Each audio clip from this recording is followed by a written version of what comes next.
പിതാവിന്റെയും പുത്രന്റെയും പരിശുദ്ധാത്മാവിന്റെയും നാമത്തിൽ ആമേൻ. ജൂലൈ 28 തിങ്കളാഴ്ച. അമ്മേ പരിശുദ്ധമേ, അമ്മേ പരിശുദ്ധമേ, ദൈവമാതാവേ, കൃപാസനത്തിലൂടെ ഞങ്ങൾക്കും ഞങ്ങളുടെ ദേശത്തിനും അമ്മ മധ്യസ്ഥം തേടി തന്ന എല്ലാ അനുഗ്രഹങ്ങൾക്കും കൃപകൾക്കും ഞങ്ങളിപ്പോൾ ഹൃദയം നിറഞ്ഞ നന്ദി പറയുന്നു. അമ്മേ പരിശുദ്ധമേ, ദൈവമാതാവേ, 2004 ഡിസംബർ 7-ാം തീയതി ഉച്ചകഴിഞ്ഞ് 2:30 കൃപാസനത്തിൽ സംഭവിച്ച അമ്മയുടെ പ്രത്യക്ഷപ്പെടലിനെ കുറിച്ച് തിരുസഭയ്ക്ക് സമർപ്പിച്ചിരിക്കുന്ന പഠനരേഖകളുടെ മേൽ സഭാത്മകമായ പഠനം ആരംഭിക്കുവാൻ ഞങ്ങൾ പ്രാർത്ഥിക്കുന്നു. അമ്മേ പരിശുദ്ധമേ, ഭൂസ്വർലോകങ്ങളുടെ രാജ്ഞിയായ അങ്ങേയ്ക്ക് ഭൗമ സംരക്ഷണത്തിനായി പ്രപഞ്ചപ്രകൃതിയെ തന്നെ തിരുസഭ പ്രതിഷ്ഠിക്കുവാൻ ഈ പ്രത്യക്ഷീകരണം വഴി ഇടയാക്കണമേ. പരിശുദ്ധമ്മേ, ജപമാല മാതാവേ, സകല കൃപാസനം പ്രാർത്ഥനകളോടും ചേർത്ത് ഞങ്ങളിപ്പോൾ പ്രാർത്ഥിക്കുന്ന ഈ കുടുംബത്തിന്റെ പ്രത്യേക നിയോഗം.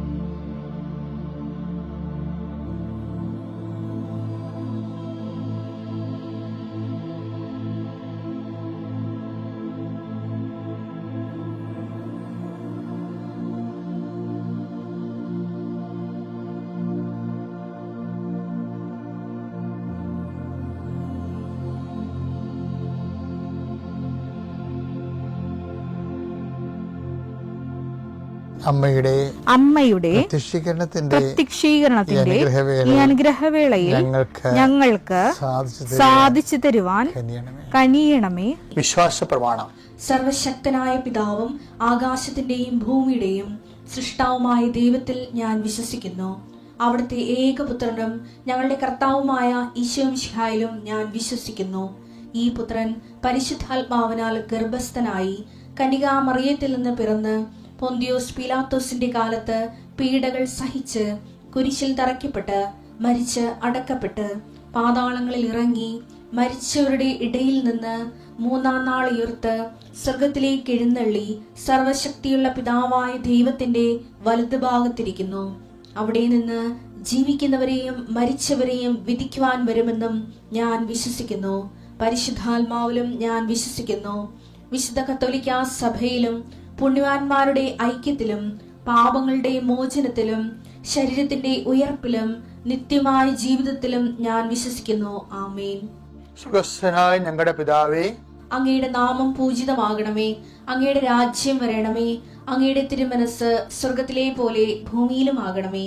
അന്നു വേണ്ടുന്ന ആഹാരം ഇന്ന് ഞങ്ങൾക്ക് തരണമേ. ഞങ്ങളോട് തെറ്റ് ചെയ്യുന്നവരോട് ഞങ്ങൾ ക്ഷമിക്കുന്നത് പോലെ ഞങ്ങളുടെ തെറ്റുകൾ ഞങ്ങളോടും ക്ഷമിക്കണമേ. ഞങ്ങളെ പ്രലോഭനത്തിൽ ഉൾപ്പെടുത്തരുതേ, തിന്മയിൽ ഞങ്ങൾ രക്ഷിക്കണമേ. ആമേൻ. നന്മ നിറഞ്ഞ മറിയമേ, സ്വസ്തി. കർത്താവ് അങ്ങയുടെ കൂടെ സ്ത്രീകളിൽ അങ്ങ് അനുഗ്രഹിക്കപ്പെട്ടവളാകുന്നു. അങ്ങയുടെ ഉദരത്തിൻ ഫലമായി ഈശോ അനുഗ്രഹിക്കപ്പെട്ടവനാകുന്നു. പരിശുദ്ധ മറിയമേ, തമ്പുരാന്റെ അമ്മേ, പാപികളായ ഞങ്ങൾക്ക് വേണ്ടി ഇപ്പോഴും ഞങ്ങളുടെ മരണസമയത്തും തമ്പുരാനോട് അപേക്ഷിക്കണമേ. ആമേൻ. എൻ്റെ പ്രിയപ്പെട്ടവരെ, ഈ ദിവസങ്ങളിലെ കഴിഞ്ഞ ചൊവ്വാഴ്ച പ്രാർത്ഥന നിങ്ങൾ കേട്ടിട്ടുണ്ടെങ്കിൽ ഞാൻ പറഞ്ഞിട്ടുണ്ട്. ബുധനാഴ്ച മുതൽ ഡോക്യുമെൻറ്റുകൾ സമർപ്പിച്ചുകൊണ്ടുള്ള പ്രാർത്ഥന. നമ്മൾ രാവിലെയുള്ള പ്രാർത്ഥനയ്ക്ക് നമ്മൾ ഓരോ ദിവസത്തിന് വേണ്ട ഡെയിലി ബ്രെഡാണല്ല ഇത്. അപ്പം നിങ്ങൾ ഇപ്പോൾ ഓരോരോ സ്ഥലങ്ങളിലേക്ക് പോകത്തില്ലേ, അപ്പോൾ അവിടെയുള്ള അപ്പോൾ ഓരോരോ വിഷയങ്ങളിൽ ഏർപ്പെട്ടില്ലേ. ഇപ്പോൾ ഉദാഹരണത്തിന് ഭവന നിർമ്മാണ തടസ്സമാണ്. അപ്പം നിങ്ങൾ അതിൻ്റെ സ്കെച്ചും പ്ലാനും രാവിലെ പ്രാർത്ഥനയ്ക്ക് കൊണ്ടുവരണം. അച്ഛൻ കുറിച്ചെടുക്കുമ്പോൾ തന്നെ ആദ്യം ഡോക്യുമെൻ്റ് പ്രാർത്ഥനയാണ്ട സമയമായിരിക്കും. നിങ്ങളുടെ സ്കെച്ച് പ്ലാനുകളും നിങ്ങളുടെ എല്ലാ രേഖകളും കർത്താവിൻ്റെ ദിവസം സമർപ്പിക്കുന്നു എന്ന് പറയും. അതുപോലെ തന്നെ നിങ്ങളുടെ യാത്ര, വിദേശ യാത്രയ്ക്കൊക്കെ പോകണവരില്ലേ, അവിടെ ടിക്കറ്റുകൾ എടുക്കണം. ടിക്കറ്റുകൾ, പാസ്പോർട്ട്, രാവിലെയുള്ള ഡെയിലി ബ്രെഡ് പ്രാർത്ഥനയുടെ സമയത്ത്. അപ്പോൾ തന്നെ പരീക്ഷയ്ക്ക് പോകുന്നവർ അതിൻ്റെ ഹോൾ ടിക്കറ്റ് എടുക്കണം. ആശുപത്രിയിൽ പോകുന്നവർ അതിൻ്റെ ആശുപത്രിയുടെ ബുക്കില്ലേ, ആശുപത്രിയുടെ നിങ്ങളുടെ ഡയഗ്നോസിൻ്റെ പേപ്പർ, മരുന്ന് എഴുതി പ്രിസ്ക്രിപ്ഷൻ പേപ്പർ, ആ വിഷയങ്ങൾ രാവിലെ എടുക്കണം. ആ മേഖലകളിലെല്ലാം കർത്താവിനത് പരിശുദ്ധമ്മയുടെ മാധ്യസ്ഥത്തിൽ, ഇത് ഉടമ്പടി പ്രാർത്ഥന തന്നെ മറ്റൊരു അതിൻ്റെ ഭാഗമായിട്ട് വരുന്നതാണ്. അവർക്ക് വീഞ്ഞില്ല എന്ന് അമ്മ പറയുന്നിടത്ത് വെച്ച് മനുഷ്യൻ്റെ ഭൗതിക ആവശ്യങ്ങളുടെ മേൽ ദൈവത്തിൻ്റെ ശ്രദ്ധ ക്ഷണിച്ചുകൊണ്ട് കർത്താവിൻ്റെ അതിൻ്റെ അകത്ത് ഉൾപ്പെടുത്തി ആ വിഷയം നമ്മളപ്പോൾ ദൈവത്തിൻ്റെതുമാക്കിയെടുക്കുന്ന ഒരു സമർപ്പണ പ്രാർത്ഥനയാണ് രാവിലെ ഈ രേഖാപ്രാർത്ഥനയൊക്കെ ഉള്ളത്, ആ വിഷയം. പിന്നെ അതുപോലെ തന്നെ അച്ഛൻ പറഞ്ഞായിരുന്നു, നിങ്ങൾ ഇപ്പോൾ ഒരു പശുത്തൊഴുത്ത് കെട്ടാനാണ് പോയിടം വിചാരിച്ചു. അപ്പോൾ ആ പ്രാർത്ഥന നിങ്ങൾ കൂരേണ്ടത് ആ സ്ഥാനത്ത് പോയി നിന്നാണ് കൂരേണ്ടത്. അടുക്കള കെട്ടുന്നവരും എക്സ്ട്രഷ് എടുക്കുന്നവരും കാർ ഷെഡ് ചെയ്യുന്നവരും ഒക്കെ ഈ പ്രാർത്ഥന അവരുടെ ആ ഉദ്യമം, ഇപ്പോൾ ഈ നിലവിലിരിക്കുന്ന ഉദ്യമം എന്താണ്? ചിലപ്പോൾ ഒരു ചെറിയ ഷോപ്പ് ചെയ്യുന്നവരായിരിക്കും, അപ്പം അങ്ങനെയുള്ളവർ ചില പലചരക്കട ചെയ്യുന്നവരായിരിക്കും, ചിലപ്പോൾ അതിന് കച്ചവടം ഇല്ലാതിരിക്കുന്ന അവസ്ഥയായിരിക്കും. അപ്പോൾ നിങ്ങൾ ആ പ്രാർത്ഥന കച്ചവട സ്ഥലം അടുത്താണെങ്കിൽ, കച്ചവട പീടിയൊക്കെ അടുത്താണെങ്കിൽ ആ ഷോപ്പിൽ പോയി നിന്ന് ആണ് ഈ പ്രാർത്ഥന കൂടേണ്ടത്. അപ്പോൾ എന്താണ് നിങ്ങൾ അനുഭവിക്കുന്ന പ്രയാസം, അത് ആ വിഷയവുമായിട്ട് ബന്ധപ്പെടുത്തി വേണം ഈ പ്രാർത്ഥന. അങ്ങനെ ഗുരുതരമായ വിഷയങ്ങളിരിക്കുന്നവർ, ഇപ്പോൾ കോടതിയിലെ കേസ് നടക്കണില്ലേ, അപ്പോൾ കേസ് നടക്കുന്നുണ്ടെങ്കിൽ കേസിൻ്റെ സമൻസ് ഉണ്ടെങ്കിൽ അത്, അതുപോലെ തന്നെ വക്കീലിന് കൊടുത്തിരിക്കുന്ന വക്കാലത്ത് ആ കേസിൻ്റെ അതിൻ്റെ കോപ്പി, എന്താണ് കോടതിയുടെ കോപ്പി കയ്യിലുള്ളത് അത് കയ്യിലുണ്ടാകണം. സ്ഥലം അളക്കുക, സ്ഥലം കൊടുക്കുക എന്നുള്ളത് എന്തെങ്കിലും പ്രമാണം ഉണ്ടായാൽ മതി കയ്യിൽ. അതിൻ്റെ എഗ്രിമെൻ്റ് പേപ്പർ, പിന്നെ ഇൻ്റർവ്യൂവിനൊക്കെ പോവുകയാണെങ്കിൽ അതിൻ്റെ സർട്ടിഫിക്കറ്റ് കയ്യിലുണ്ടാകണം, ഫയലുണ്ടാകണം. അപ്പം ഇങ്ങനെ എല്ലാ ദിവസവും ഈ പ്രാർത്ഥന ഇതിൻ്റെ കൂടെ വരും. ഈ നമ്മുടെ രാവിലെയുള്ള ഡെയിലി ബ്രെഡ് പ്രാർത്ഥനയുടെ കൂടെ ഈ വിഷയങ്ങൾ രേഖകൾ സമർപ്പിക്കുന്ന സമർപ്പണ പ്രാർത്ഥന ഉണ്ടാകും. അത് നിങ്ങൾക്ക് മുട്ടനിക്കാൻ പറ്റുന്നൊരു മുട്ടയെന്ന് തന്നെ അത് പ്രാർത്ഥിക്കണം. ആദ്യത്തെ ഭാഗം അച്ഛൻ കുരിശെടുക്കുമ്പോൾ തന്നെ ഉള്ളത് ആദ്യമേ തുടങ്ങുന്നത് ഇതുപോലെയുള്ള രേഖകളെ സമർപ്പിക്കുന്ന പ്രാർത്ഥനയാണ്. അതിനുശേഷമാണ് പിന്നീട് രോഗികളെയൊക്കെ സംബന്ധിച്ച് ജീവിത വിഷയങ്ങളെ സംബന്ധിച്ച് പോകുന്നത്. ഒന്ന് ശ്രദ്ധിച്ചാൽ മതി, അതായത് അപ്ഡേഷൻസാണ് വന്നിരിക്കുന്നതാണ്. നമുക്ക് പ്രാർത്ഥിക്കാം. രേഖകളുള്ളവരൊക്കെ രേഖകൾ കയ്യിലെടുക്കുക.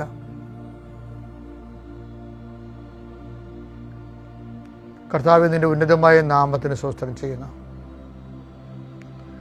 കർത്താവ്, അങ്ങയുടെ മക്കൾ അവരുടെ ജീവിതത്തിൽ ഇന്ന് ഉതകേണ്ട, ഇന്ന് ബാധ്യതപ്പെടേണ്ട എല്ലാ ജീവിതരേഖകളുമായിട്ട് കർത്താവ് അങ്ങയുടെ തിരുസേന കണ്ണീരോടെ പ്രാർത്ഥിക്കുകയാണ്.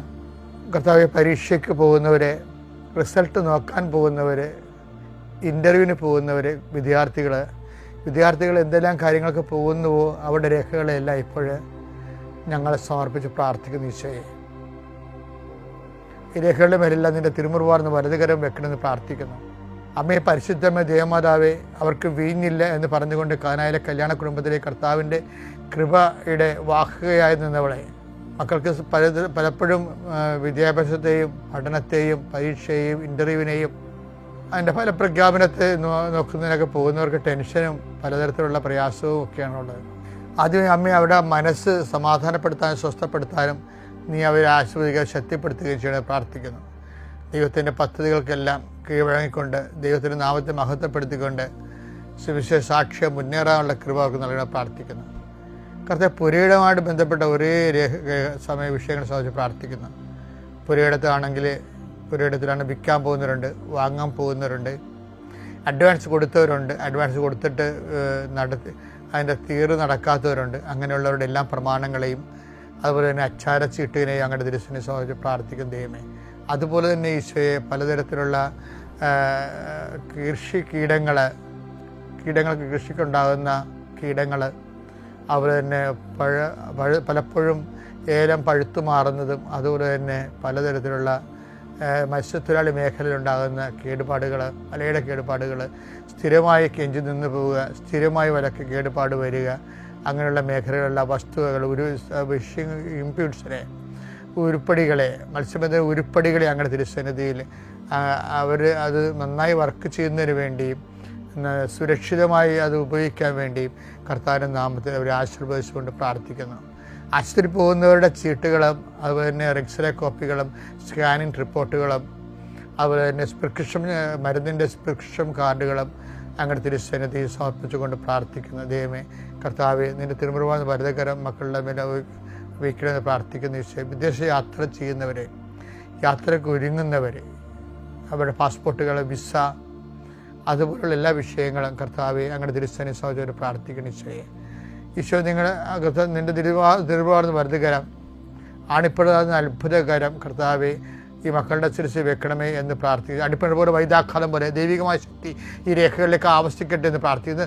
നിലനിൽക്കുന്ന തടസ്സങ്ങളെ, ദോഷങ്ങളെ യേശുക്രിസ്തുവിന്റെ നാമത്തിൽ 39 വർഷത്തെ പൗരോഹിത്യത്തിൻ്റെ ശക്തിയാലും കർത്താവിനും കൃപാസാൽത്താരും ജീവനുടെ പ്രത്യക്ഷപ്പെട്ട പരിശുദ്ധ അമ്മയുടെ പ്രത്യക്ഷീകരണത്തിൻ്റെ യോഗ്യതയാലും അൽത്താരിൽ നടന്ന 16 ആരാധനയുടെ ദൈവികമായ ശക്തിയാൽ ഈ രേഖകളുണ്ടാകുന്ന ഈ വിഷയ വസ്തുക്കൾക്കുണ്ടാകുന്ന ഈ രേഖയുടെ മേലുണ്ടാകുന്ന എല്ലാ തടസ്സങ്ങളെയും, മറവി തടസ്സങ്ങൾ വരെ യേശുക്രിസ്തു നാമത്തിൽ ഞാൻ ബന്ധിക്കുകയും ഇതിലെ ശുഭദീർഘമായ പര്യവസാനം ഉണ്ടാകാൻ പരിശുദ്ധ ദേവമാതാവിൻ്റെ പ്രത്യേക മധ്യസ്ഥനെ രേഖകളെ ഏൽപ്പിക്കുകയും ചെയ്യുന്നു. കർത്താവെ, കണ്ണുനീരുടെ വിതയ്ക്കൊന്നും അവർ ജയഘോഷത്തോടെ കൊയ്തക്കറ്റയുമായി വരുന്നു എന്നുള്ള എല്ലാ ദിവസവും പ്രഭാതത്തിൽ ഞങ്ങളുടെ പ്രാർത്ഥനയാണ്. കർത്താവെ, കണ്ണുനീരുടെ പോകുന്നവരെ, ആശങ്കയോടെ പോകുന്നവരെ ഉത്സാഹത്തോടെ തിരിച്ചു വരാനും അവർക്ക് ഉന്മേഷത്തിൻ്റെ അരുവിയെ പരിശുദ്ധാത്മാവിനെ, the joy of the Holy Spirit, പരിശുദ്ധാത്മാവിൻ്റെ സന്തോഷത്തിൽ അവരെ പ്രത്യേകം അഭിഷേകം ചെയ്യണമെന്ന് പ്രാർത്ഥിക്കുന്നു. എൻ്റെ കർത്താവിന് ഉന്നതമായ നാമത്തിൽ, സഭയുടെ അധികാരത്തിൽ, കുരിശിൻ്റെ അടയാളത്തിൽ, ദൈവത്തിൻ്റെ ശക്തിയാൽ ആശീർവദിക്കുന്നു. കർത്താവ്, വാഹനം വാങ്ങാൻ പോകുന്നവരുണ്ട്, വാഹനം ഓടിക്കാൻ പോകുന്നവരുണ്ട്, അവരുടെ താക്കോലുകൾ, അവരുടെ ലൈസൻസ് അങ്ങയുടെ തിരുസന്നിധിയിൽ സമർപ്പിച്ച് പ്രാർത്ഥിക്കുന്നു. കർത്താവ്, അവരുടെ പോകേണ്ട വഴി നിനക്ക് മുമ്പേ ഞാനൊരു ദൂതനെ അയക്കുമെന്ന് വിളിച്ചത് കർത്താവ് ആ ദൂതനെ അയച്ചു തരികയും നിൻ്റെ വഴികളെ ക്രമപ്പെടുത്തുകയും നീ സുരക്ഷിതമായി തിരിച്ചെത്തുകയും ചെയ്യാൻ ദൈവമായ കർത്താവായിരിക്കും എൻ്റെ ദൈവമെന്ന് കർത്താവ് യാക്കോബിൻ്റെ പ്രാർത്ഥന പോലെ ഈ വഴി യാത്രയിൽ സുരക്ഷിതത്വം ലഭിക്കാൻ പരിശുദ്ധ ദൈവമാതാവിനെ നിങ്ങളുടെ വാഹനത്തെ സഞ്ചരിക്കുന്നവരെയും കർത്താവിൻ്റെ തിരുസന്നിധിയിൽ വാഹനം ഡ്രൈവ് ചെയ്യുന്നവരെയും കർത്താവിൻ്റെ തിരുസന്നിധിയിൽ സമർപ്പിക്കുന്നു. നിങ്ങളുടെ വലത്തും ഇടത്തും കൂടി പോകുന്ന മറ്റു വാഹനങ്ങളെയും മുമ്പിനും പുറകിലും വരുന്ന മറ്റു വാഹനങ്ങൾ ആകസ്മികമായി ഉണ്ടാകുന്ന അപകടങ്ങളെ ഈശോയുടെ നാമത്തിൽ ബന്ധിക്കുന്നു.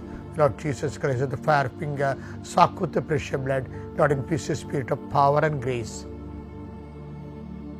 നമ്മൾ ഡെയിലി ബ്രെഡ് കാണുന്നവരെ എനിക്ക് ഭയങ്കര സന്തോഷമായിട്ടാണ്. ഞാൻ നിങ്ങളെ ആശ്രയിച്ച് പ്രാർത്ഥിക്കുന്നതിനെ നിങ്ങൾ ഒത്തിരി പേര് സാക്ഷ്യം പറയുന്നുണ്ട്.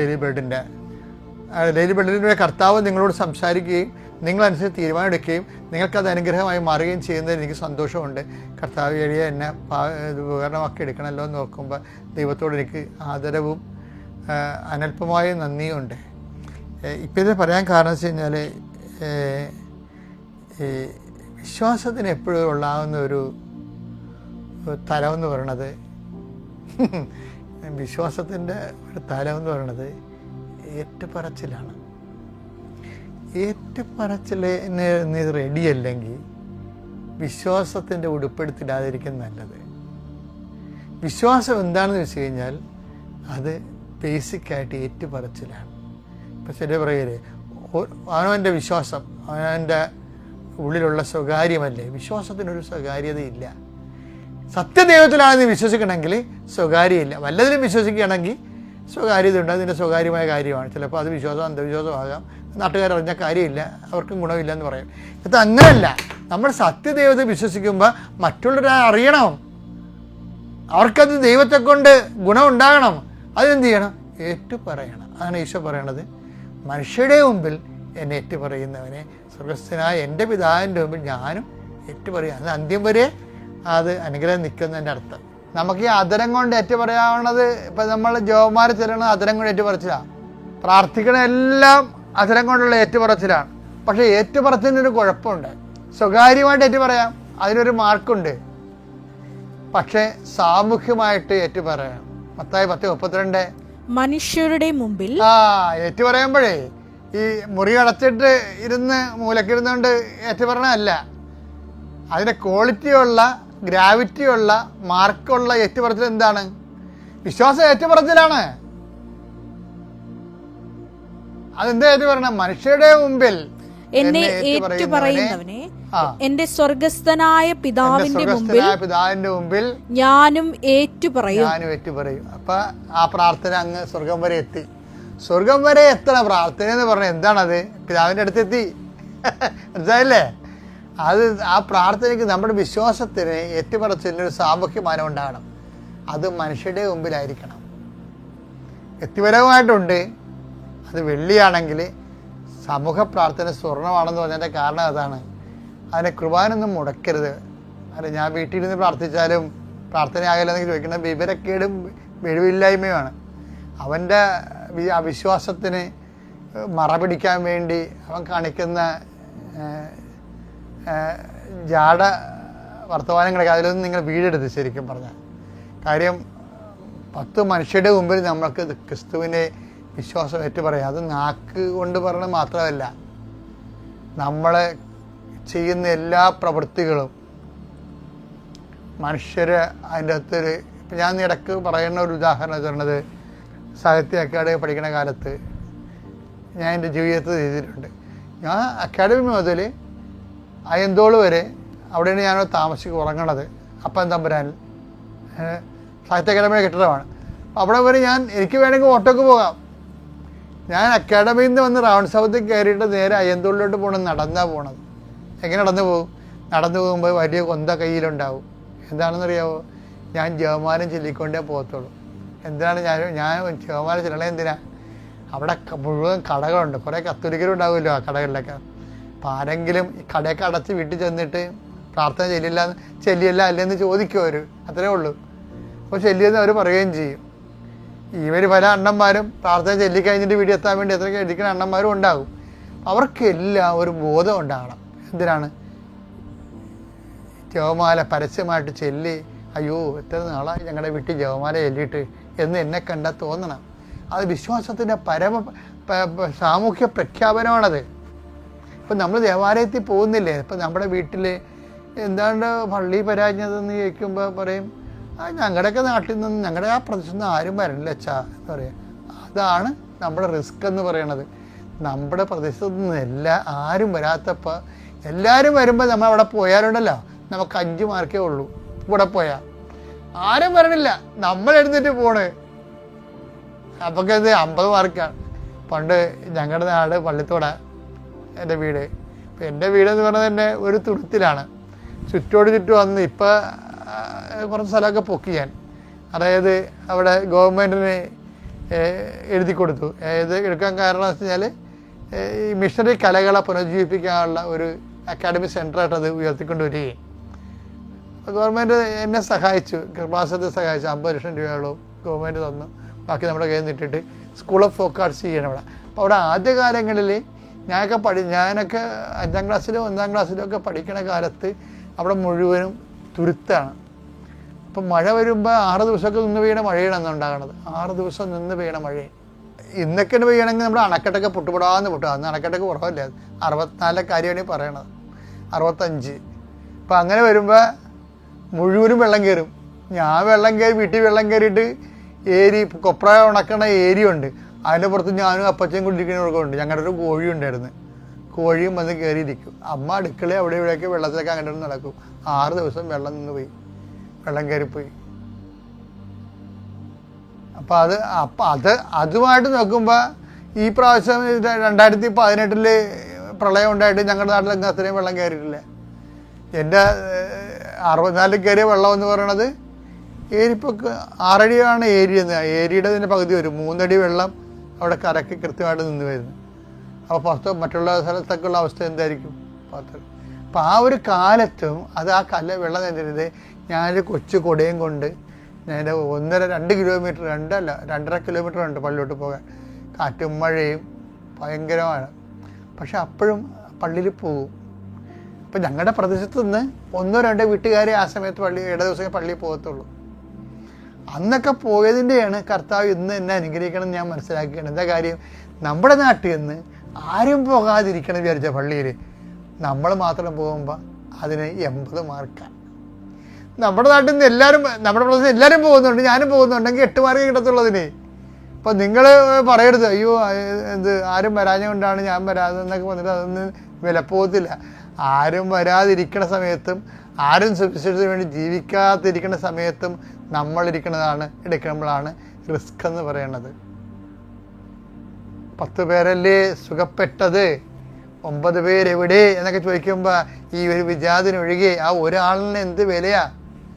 ഈ വിജാതിനൊഴികെ ആർക്കും വന്ന് നന്ദി പറയണമെന്ന് തോന്നിയില്ലല്ലോ എന്ന് പറയുമ്പോൾ തന്നെ ശ്രീഭണ്ഡാരത്തിൽ കൊണ്ടുവന്ന് ഒരു നാണയം ഇടുമ്പോൾ, ഒരു ചില്ലിക്കാശ് ഇടുമ്പോൾ കുറേ എഴുന്നേറ്റ് നിന്നിട്ട് ഇപ്പോഴ് ഈ വിധവ എല്ലാവരും ആ കൂടുതൽ ഇട്ടെന്ന് പറയുമ്പോഴും ആ ഒന്നൊരു പ്രാധാന്യമല്ലേ മക്കളെ? അതുപോലെ തന്നെയുള്ള 99 മഴപകർത്തി വിട്ടിട്ട് നഷ്ടപ്പെട്ടു പോയ ആ ഒന്നിന് വേണ്ടി പോകുന്ന ഒന്നിൻ്റെ തമ്പുരാനില്ലേ, ആ തമ്പുരാൻ, ആ ഒന്നെന്ന് പറയണതും 9 എന്ന് പറയണതും ദൈവത്തിന് ഒരുപോലെയാണ്. അത്യപൂർവ ദൈവാനുഭവങ്ങൾ ഇനി നിങ്ങൾക്കും സ്വന്തം. ഈ യൂട്യൂബ് ചാനൽ ഇതുവരെ സബ്സ്ക്രൈബ് ചെയ്തിട്ടില്ലെങ്കിൽ ഇപ്പോൾ തന്നെ സബ്സ്ക്രൈബ് ചെയ്യുക. ഈ വീഡിയോ ഇപ്പോൾ തന്നെ നിങ്ങളുടെ സുഹൃത്തുക്കൾക്ക് ഷെയർ ചെയ്തുകൊണ്ട് കർത്താവിന്റെ പ്രേക്ഷിതരാകുക.